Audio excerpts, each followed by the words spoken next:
Grain deal continues despite Russia pullout. Three more vessels left Ukrainian port on Tuesday.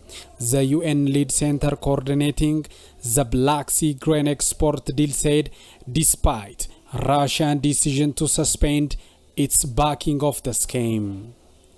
The center said the ship's movement had been agreed by Ukraine, Turkey and the UN, while Russia has been informed.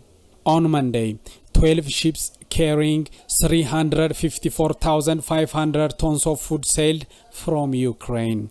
Russia halted its backing for the deal on Saturday, accusing Ukraine of using a safety corridor to attack its fleet. The UN says there were no ships inside the corridor that night. Ukraine has not claimed responsibility for the attack in Crimea, Ukraine's southern peninsula annexed by Russia in 2014.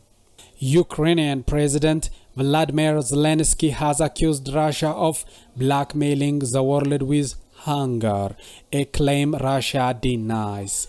In a phone call with his Turkish counterpart, Russian President Vladimir Putin said he would only consider resuming the grain deal after an investigation into the Crimea attack had been completed. Turkey, Ukraine and the UN have agreed there will be no movement of ships on Wednesday. Monday, cargoes constituted a record daily volume of export since the grain deal began, said a spokesperson for Odessa military administration quoted by Reuters. One of the vessels carrying 14,000 tons of grain was destined for Ethiopia, where the real possibility of mass starvation existed, the ministry added. After Russia invaded Ukraine in February, its navy imposed a blockade on Ukraine's Black Sea ports, trapping about 20 million tons of grain meant for export inside the country, along with other foodstuffs such as maize and sunflower oil. But in July, a deal between Ukraine and Russia was brokered by Turkey and the UN, facilitating a resuming of grain export through the Black Sea ports.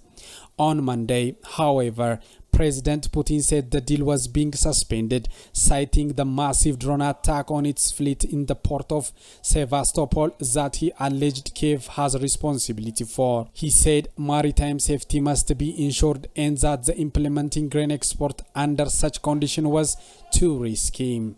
Ukraine must guarantee that there will be no threats to civilian vessels, Mr. Putin said in the television address. Kiev has not admitted responsibility for the attack, saying Moscow had long planned to abandon the internationally brokered deal and used the attack as the pretext to do so. In condition when Russia is talking about the impossibility of guaranteeing the safety of shipment in these areas, such deal is hardly feasible and it takes on different character, much more risky, dangerous and unguaranteed, Kremlin spokesperson said.